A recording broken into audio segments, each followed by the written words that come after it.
All right, man, peace. So, boxing great Miguel Cotto had his last bout in Madison Square Garden last night. In a major upset, Sadam Ali defeated him to win his first title at the 154-pound weight class. So now in the aftermath of the bout, Miguel Cotto is going to give his last interview. Of course, they're going to talk about it. I'm going to chime in.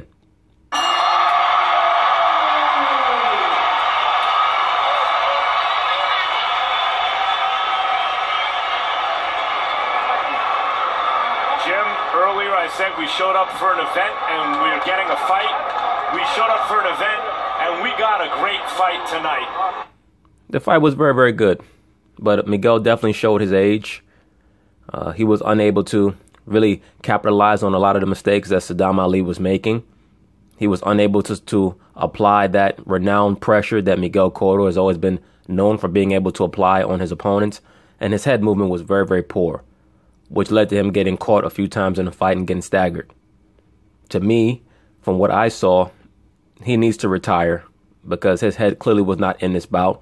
I believe that he took Sadam Ali for granted and just assumed that he was going to be able to walk through him because Jesse Vargas was able to knock him out.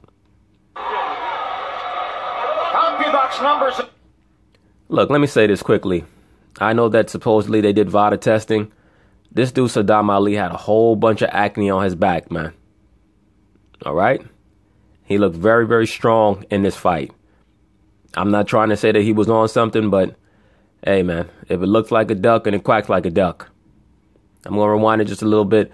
Look at all the acne on this man's back. In the last round, we showed up for an event and we got a great fight tonight. This man has a lot of acne on his back. Look at all this shit, and it's just on his back. Once again, they claim that they did VADA testing for this fight. This is what they claim.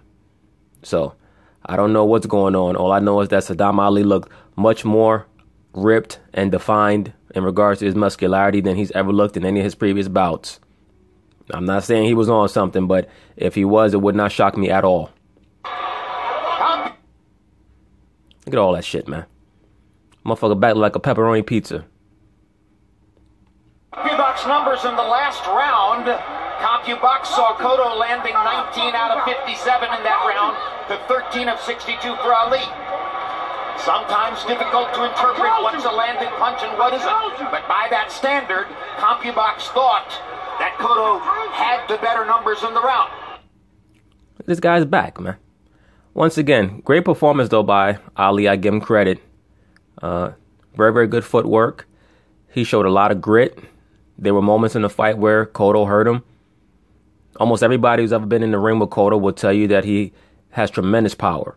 Tremendous power.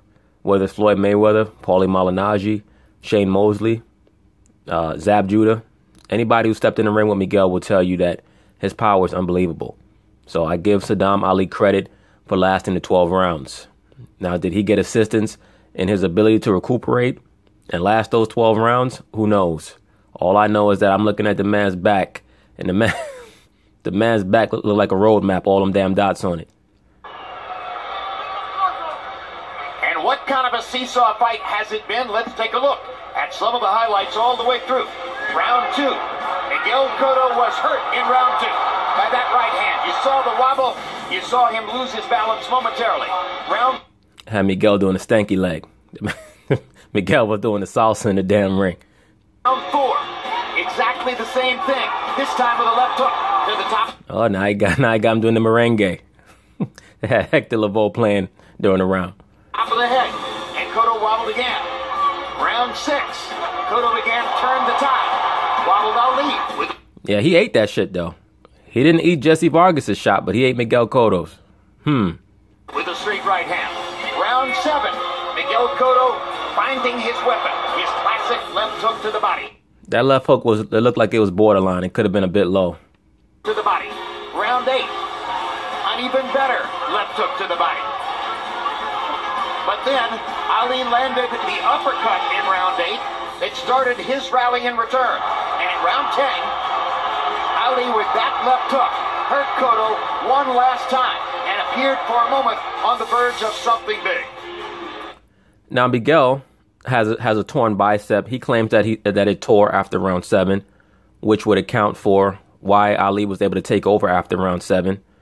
But I see that he was still throwing left hooks into the 10th round or so. So I'm not sure exactly when it happened.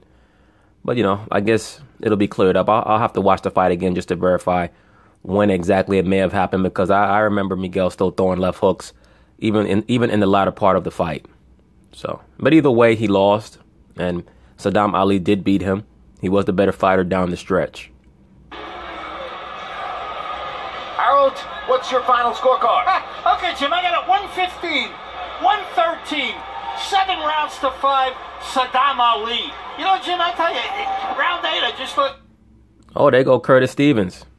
That's that dude who looked like he saw God after Triple G knocked him out. Curtis Stevens was on the ground looking like he was having a divine revelation. I just thought Sadam Ali turned the fight around. He took it to Miguel Cotto. Oh, there go Oscar. Look at Oscar, old crazy ass. Oscar's like, great job, great performance. Now I can go back to my hotel room and put on fishnets and red high pumps, red high heels. I can't wait. You want to meet me upstairs? We snort a line of coke together? Cotto, he landed more shots. He landed the harder shots. He just, kept backing up Miguel Cotto. I think Miguel Cotto either tired or just didn't have it in the last 5 rounds. I thought Sadam Ali did a terrific job closing this fight. I don't think that Miguel was tired in the latter part of the fight. I think that he was hurt. I think that he probably had something going on with his bicep. It may have initially torn early and then it got progressively worse. He still was kind of throwing shots, but it was nothing authoritative. I think that coming into the fight, though, he kind of took for granted that he was going to be able to outclass the younger kid because he had more experience. And I think that Miguel thought that Sadam would be in awe of him. And Sadam was not in awe of him. Winning the last 5 rounds to win a decision, very, very close. Give us your classic objective evaluation of the 3 official judges, Harold. Okay, Jim. Eric Marlinsky is from Buffalo, New York. He's a very good judge. He was assigned to Deontay Wilder when he knocked out Bermain Stavern on November the 4th in the first round at the Barclays Center. So he's a good judge. Steve Weisfeld from Rivervale, New Jersey. He's judged 1,358 fights according to BoxRec. He judged Danny Jacobs, Louis Arias on November 11th for us at the Nassau County Coliseum and scored at 119-108. He had the right score. Julie Letterman from West Nyack, New York, judged 500. Julie Letterman's my daughter. I love her. I trained on how to score fights. She's going to have the same scorecard as her dad. Jim. 597 fights. According to BoxRec, she was the judge on HBO for Sergey Kovalev, Slava Shabransky on November the 25th, and also for Danny Jacobs and Louis Arias on November the 11th at the Nassau County Coliseum, which she had 120-108, same as me. Yo, Julie Letterman always had the same exact scorecard as Harold Letterman. This shit is crazy, man. I believe that him and her must have like a microphone that they connect with each other. How are you going to score this round? Okay, good. Me too. Final number before I throw it up to Michael Buffer. CompuBox found Ali with a 49-27 edge. Yo, I remember this chick standing behind Sadam Ali. Let me rewind this a little bit. Power shots left. Throw it up to Michael Buffer. CompuBox found Ali with a... This chick behind Sadam Ali, this chick been around for decades.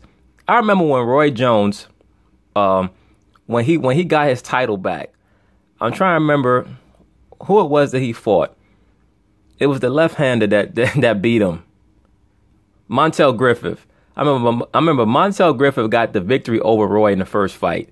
And then Roy came out and demolished him in the rematch. And he kissed this broad right on the mouth after the fight. Like he... Yo, I'll never forget that shit.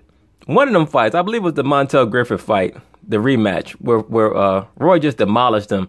And then he kissed this broad who works for HBO right on the mouth after the fight. Y'all must have forgot. A 49-27 edge. Yeah, there she go. Well, her crazy self. That broad been in the ring for HBO for like decades, man. Power shots landed over the last 4 rounds. That might turn out to be the difference in the fight. Here's Michael to tell us. Ladies and gentlemen, after 12 rounds of boxing, we go to the scorecards on this historic night of boxing at the Garden. Julie Letterman scores at 115, 113. Mark Marlinsky scores it 116, 112. Steve Weisfeld, 115, 113 to the winner by unanimous decision. And new champion from Brooklyn, New York, Sadam Ali.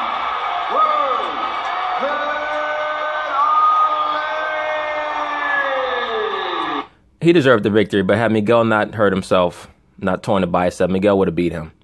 And might have stopped him because he was starting to put pressure on him around round 6 or 7, but something happened to him after that. But hey, give Sadam all the credit in the world. He showed a lot of grit and heart. He dealt with Miguel's power, which is always very difficult for fighters to do. And he was able to get the victory. Despite all them pimples on his damn back. But, you know, hey, it's whatever. So Christmas will remain on December 25. And tonight, a well-scored, brilliantly fought battle to end Miguel Cotto's career, if in fact he sticks with his pledge to stay away. It brings an end to a career in which Cotto was 41-6.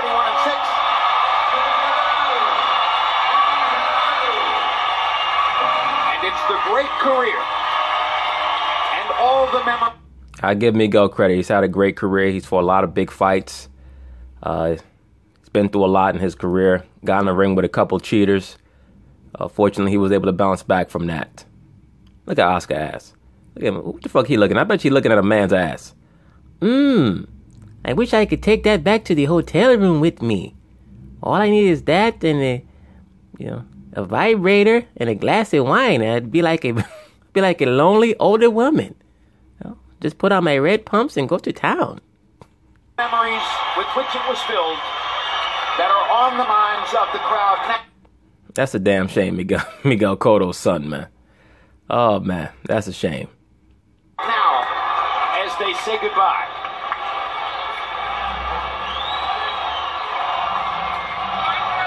Final CompuBox numbers will tell the honest story of Sadam Ali's ultimate victory.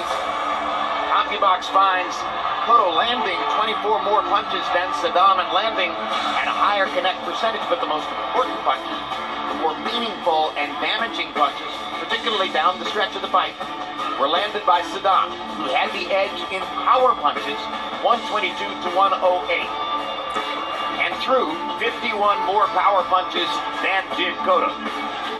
Now, the unfortunate thing is that because of the impasse that you have between the boxing promoters, we're not going to get to see Sadam Ali try to defend his title against some of the 154-pound champions on the other side. You know, guys like Jermell Charlo, etc. Guys that we need to see him fight against. But hopefully, he'll get the fight with Austin Trout. I believe that Austin Trout just called him out. That would be a very, very good fight, Sadam Ali and Austin Trout. Punch Zone will show you where the punches landed. And at the end of the day, I think you're going to see Cotto landed more body shots, 19 of them, or excuse me, 29 of them on the body of Sadam Ali. But Sadam Ali landed 120 headshots on Cotto. Cotto landing 134 headshots on Sadam Ali. So this is a night when the scoring does not necessarily conform with CompuBox numbers, but there's no real argument, certainly not among any of us here at ringside, about the outcome of the fight. Let's go to Max Kellerman, standing by with the winner. Congratulations, Sadam. Not all that long ago, you were winning Golden Gloves here.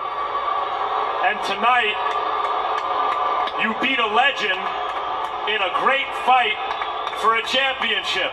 How did you do it? I worked hard for it. I took advantage of a lot of my success in the past, and this time I made sure I made it count. First and foremost, I would like to thank God. I'm so grateful, and I want to thank Team Cotto for giving me this opportunity. They really didn't have to. Yeah, supposedly Cotto was supposed to fight Errol Spence. Allegedly, he was supposed to fight Errol Spence. But from what I understand, Oscar De La Hoya told Errol Spence, "I'll give you the fight with Cotto if you sign with Golden Boy." And Errol Spence said no. So because Oscar's been on the hunt to try to get Errol Spence under his banner for a very, very long time. They could have took an easier fight if they wanted. So that's how they ended up getting, of course, Sadam Ali. Wanted to. and I'm just really thankful right now. Early in the fight, it seemed you hurt him. And you were having your way with your speed and your skill, and then he started coming on, and ringside we were saying, hey, Sadam needs to figure something out here, not let Cotto just overwhelm him. I heard your father yelling at you. I heard a voice behind us. Sadam, you got to throw punches. I turn around, it's your dad. I see you looking at him. Did that sink in? Because in the 8th round, you came out like a house on fire and turned the fight around. Hey, Sadam Ali's father better be careful. The damn Arab man at ringside talking about, Sadam, you got to throw bombs. Next thing you know, that motherfucker at Guantanamo Bay. They said he's going to throw a bomb. Well, it definitely sinked in. I had him hurt here and there, but I don't want to get too over myself and get caught with a shot. He has tremendous... Look at Sadam Ali's father. looking like he planned on doing something to the Pentagon. Tremendous power, so I just wanted to be smart. And at that time, it was crunch time. You know, it's either I want it or I don't want it. You felt that by the 7th round that you had to do something? I knew I had to do something because I could have easily let it slip away. Cotto would have put the pressure on me and he would have dug in. So I had to stay strong mentally and physically. Coming out for the 11th round again, it seemed, I thought that you were up in the fight, maybe in a close fight, maybe it was about even, and you came out again to assert yourself in the 11th and 12th rounds. What were you thinking at that point? To me, I felt that the fight was close at that point, and at the end, you don't know if you're going to get the decision or not. Yeah, that definitely is a danger. But I knew when I heard the first 2 judges basically had the same score, I knew that they were going to give Sadam Ali the fight, which he deserved to get. If the first judge had given it to Ali and the second one had given it to Cotto, I would have said, okay, his ass is about to get robbed. But the fact that the first 2 judges had basically the same score or similar score within 1 point, I knew that he was going to get the decision because he was just too dominant down the stretch of the fight. I knew those last 2 rounds I had to do great, and I tried to pull the rounds off by a little bit. What's next? What would you like next?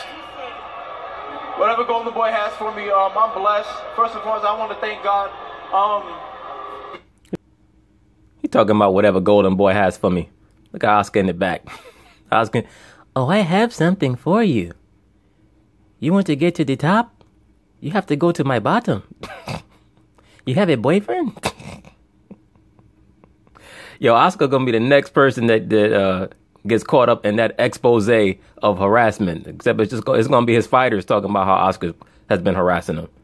You watch. Allegedly. Good things happen to good people, and I've been training since I was 8 years old, man. This is my dream. I'm so happy to be here on HBO in Madison Square Garden in my hometown, even though it didn't feel like it because of the Cotto fans, but I'm just blessed. Congratulations, Sadam. Tremendous performance. Thank you. Yes, congratulations to Sadam Ali. Back knee and all, he still got the job done tonight. All right. I don't know. I believe that he may have been on something. Wouldn't shock me at all, allegedly.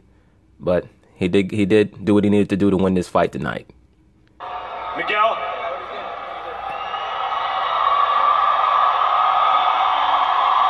You didn't get the win tonight, but as you can hear from the crowd, as usual, Miguel Cotto fans go home happy. They witnessed a great fight.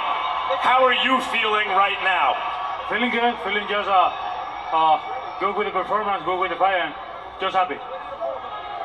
Was there something wrong with your left bicep? You can see it. I got something here, and now it turned to my bicep. Yeah, when you look at his bicep, you can see his biceps rolled up in his arm. He definitely has some type of tear there. My bicep, something happened there, but I had to continue fight. What round? Round number 7. The 7th round? Yeah.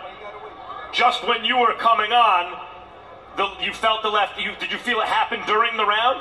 I can't remember, but something happened. You can see my bicep here. It's a little turn. I don't, yes, it's grotesque. It's all rolled up. I don't want to make excuses. He won the fight, but I had something on my arm. Yeah, there's no excuse. You can see that his bicep is rolled up there. You've never made excuses, even in a career where you've had every right to make an excuse. Absolutely, fighting guys with juice gloves and juice bodies. Miguel, and that's one of the reasons I think the fans love you so much. You said win or lose, this would be your last fight. It was a great fight, but you didn't get the win. Is it, in fact, your last fight? It is. I'm going happy to my house, enjoy my family. And good for you, brother. I'm glad that it is your last fight, and I hope you stick to it. Because it was very, very clear to me that you did not really have the focus that you needed to have coming into this fight to be a younger, more determined fighter like Sadam Ali. You came in and you really were not focused defensively. Your head movement was very, very poor, if not non-existent. You were just going through the motions. You were doing little basic shoulder rolls. Your footwork wasn't crisp at all. You were allowing him to come into the exchange range on you without doing anything to make him pay. It was very obvious to me that you really did not get warmed up until the middle of the fight, and by then your body started to break down. So it really is just time for you to take your ass home and just chill out with your family and your mistresses and all that other shit. And just being happy, being good, and be at my house. I want to be at my home. Is there anything you'd like to tell the fans, since this is in fact your last fight? To all of you guys, thank you for supporting me at every moment, at every opportunity. I'm so glad to call Madison Square Garden my home. Thank you. Miguel, with fighters, you never know. You're different than most, but still sometimes guys get the urge a couple of years later, whatever. If this is in fact your last fight, I'd like to tell you on behalf of everyone at HBO certainly, and I think everyone who's dealt with you, it's been a pleasure covering not only your career, but dealing with you. We're going to miss you. Thanks for the memories. The pleasure was all mine. I had the opportunity to provide in the best way for my family, and that's all that matters for me right now. Thanks, Miguel, for a Hall of Fame career. Jim? Good for Miguel Cotto. God bless him. And just take your ass home to Caguas and just chill out with your wife and with your mistresses and, just have a great time, man. That's what life is about. You did what you need to do. And just fall back. Just chill out. Classy as always, Roy Jones. I've had a torn bicep. I've watched it roll up your arm like a window shade. Yeah, you had a torn bicep from throwing all them singles at the strip club. For those of you who don't know, Jim Lampley loved to go to the strip club and snort cocaine and beat up women. He liked to talk shit about Floyd Mayweather all damn day. It's probably how he got the damn torn bicep. Probably slapped the shit out of some broad and his old ass bicep rolled up to his shoulder. Probably got mad and hit her with the other hand. The notion of fighting 5.5 rounds after that injury is fairly astonishing. If in fact it happened, it's at least a partial explanation, although the bigger explanation for what went down tonight was Sadam Ali's performance. He's refurbished his career. What's his future in this division now? Well, his future is really good, Jim. I don't see Cotto as a guy who makes excuses. So if he said his bicep is torn, I believe it. Yeah, that wasn't no excuse, Roy. You could see that the man's bicep was rolled up in his under his skin. I've experienced that in not my last fight, but the fight before the last. I tore my right bicep. So I know the feeling. It's impossible almost to even use that hand. That being his best hand explains to you why he probably knows that it's time to retire, because when we start getting injuries like that, we start trying to push our way from the game. But at the same time, Sadam Ali did come in motivated, willing, and ready to take advantage of any situation. And tonight, he was the beneficiary of a great night. Yes, he was, and I give him credit. He had a great performance. So many things Roy Jones and I have in common. It turns out that torn right bicep is another definition. Well, it's been a... Yeah, except Roy got his torn bicep fighting men. You got yours fighting a bottle. Allegedly. Been a spectacular night from the moment that we arrived here in Madison. Jim Lampley, crazy ass, probably lifted up a big-ass gallon of Hennessy, tore his damn bicep, dropped the bottle of Hennessy and just took it out on his woman, just slapped the hell out of her. Once again, Jim Lampley has been involved in domestic violence incidents. Of course, you never hear about it, though. All right? That's why this motherfucker always breaking down crying. This man is mentally unstable. Madison Square Garden, watch this crowd file in, waiting to be a part of the last fight of Miguel Cotto's career. So it's only fitting that before we say goodnight, we take a stroll down memory lane, the career that began in 2001 and extended until tonight, the great Puerto Rican star, Miguel Cotto. The assignment was to pick up the banner of Puerto Rican boxing and carry it into the future and following the glorious footsteps of all the great fighters who had preceded him in that identity, most especially his predecessor, Felix Trinidad. It wasn't an easy assignment. How'd he do? He did a great job, Jim. He got an A++ for excellence. He became the only Puerto Rican to win a title in 4 different weight classes. He took the mark and took it up another level. That's what you're supposed to do as a predecessor to anybody. Well, I believe that Roy really meant successor, but we get the point. Anywhere, any country, anytime. He definitely fulfilled his duty. Now, not to say, at the end of his career, I got to give him credit for this. He didn't go out fighting a guy that he thought he could beat. He didn't go out fighting a guy who everybody thought he would walk over. He went out against a guy who was capable of beating anybody on any given night. Well, look, let me say this about Sadam Ali. Sadam Ali is a man right now who's in the prime of his career physically. He's 29 years old, so this is when he's supposed to be making his name and his mark. But do I believe that Miguel Cotto took the fight because he thought that Sadam Ali was going to give him a great fight? No, I do not. I believe that Miguel Cotto took the fight assuming that he was going to beat Sadam Ali. If nothing else, that he was going to be able to instill awe and intimidation on Ali as the fight went along. And that he would be able to break Ali down, because if Jesse Vargas could break him down, then so would he. But if you go back and you watch the Sadam Ali versus Jesse Vargas fight, Sadam Ali's body did not look as defined or as strong as it looked in this fight. And he also did not have the back knee that he had in this fight. And I'm gonna leave that alone. You can figure out what I mean by that. It is what it is. Hopefully he wasn't on anything, but from what I see, it looked like it is a very, very high possibility. Okay? Allegedly. Another fellow Olympian in Sadam Ali. That says who Miguel Cotto really was as a fighter. Well said. And Max Kellerman, what's the bottom line? Miguel Cotto will be in the Hall of Fame one day. After all, he beat Shane Mosley when Shane was still in his prime, more or less. And oh, look. And this is something that a lot of these announcers do. They try to pick and choose when a certain fighter was in their prime, quote unquote, based off of who their opponent was and if they like the opponent and they want to make the opponent look greater in regards to their legacy. Don't tell me that Shane Mosley was in his prime when he fought Miguel Cotto, but then when he fought Floyd Mayweather and Shane had the belt at 147, that Shane wasn't in his prime. Shane was coming off the biggest win of his career up to that point, which was against Antonio Margarito. That win in regards to esteem.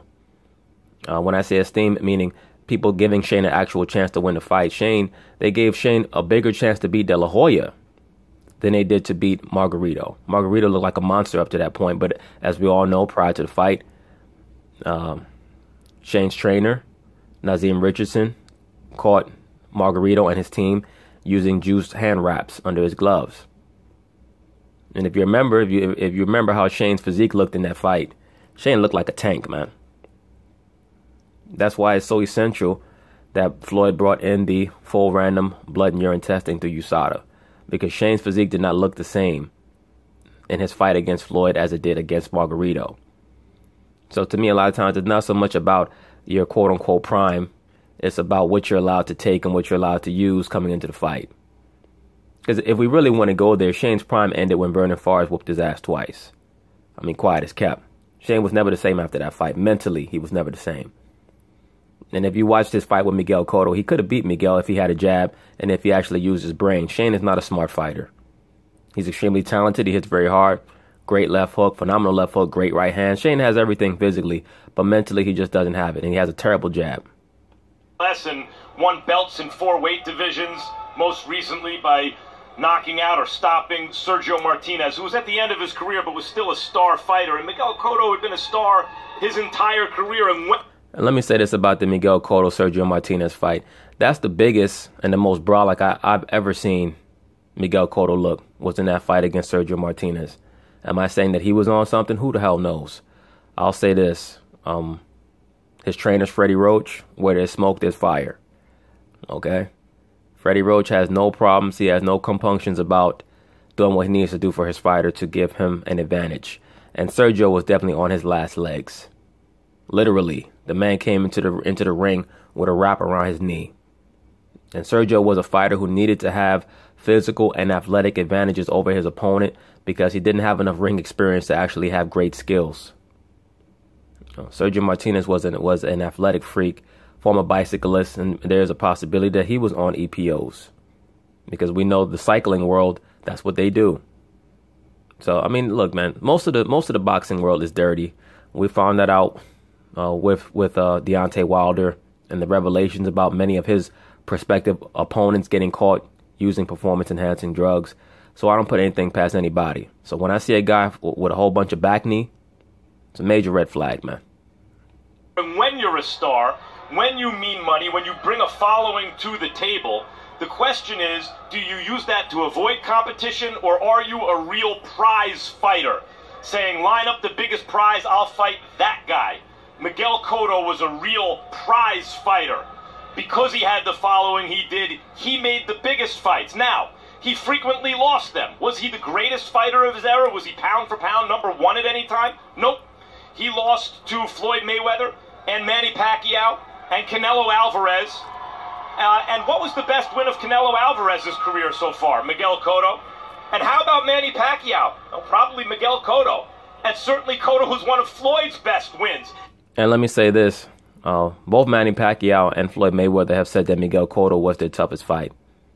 Both of them have said that he had the hardest punch of any fighter that they fought.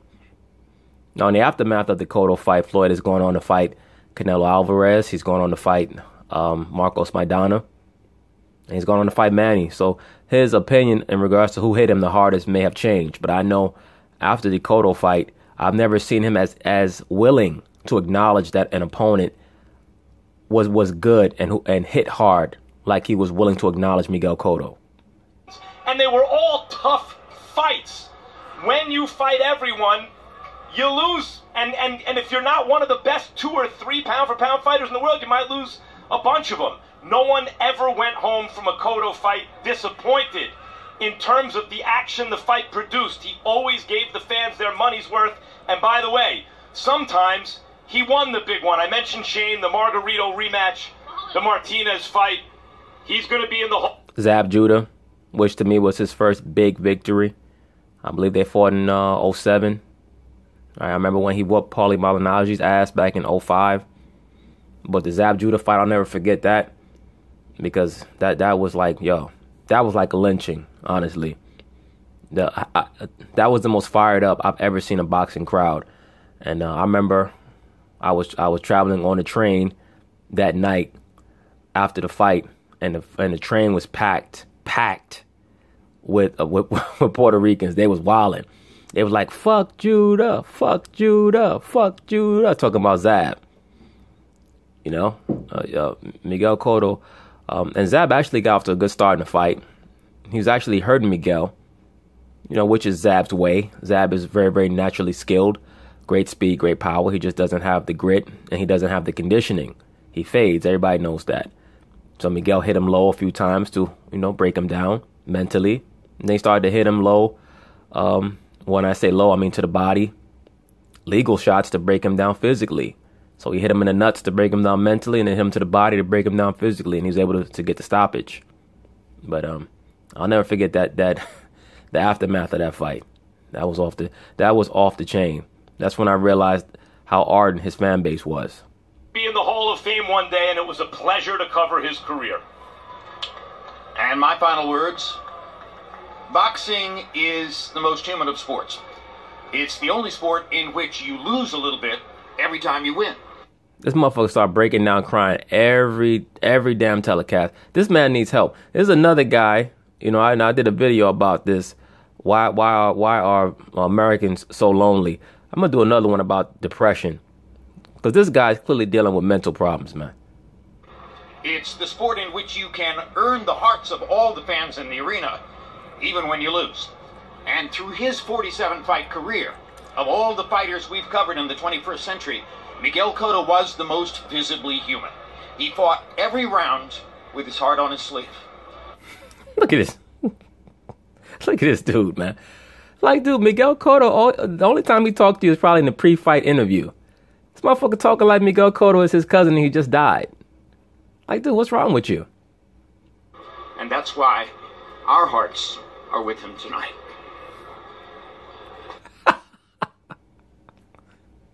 I bet you the production staff at HBO be laughing in the background, but to his face, they'd be like, "Great job, Jim. You're really showing how much you love the sport of boxing."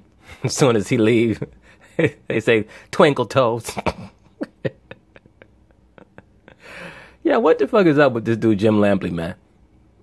Look, like I've stated earlier, this guy has a history of domestic violence, alcoholism. You know, he used to be at the same strip clubs as Floyd. That's why Floyd got so upset with him when Jim started talking all that shit about him. This guy got so much damn dirt, always on TV crying like a damn $2 hoe. But anyway, congratulations to Sadam Ali for the victory. Congratulations to Miguel Cotto for the great career. Peace.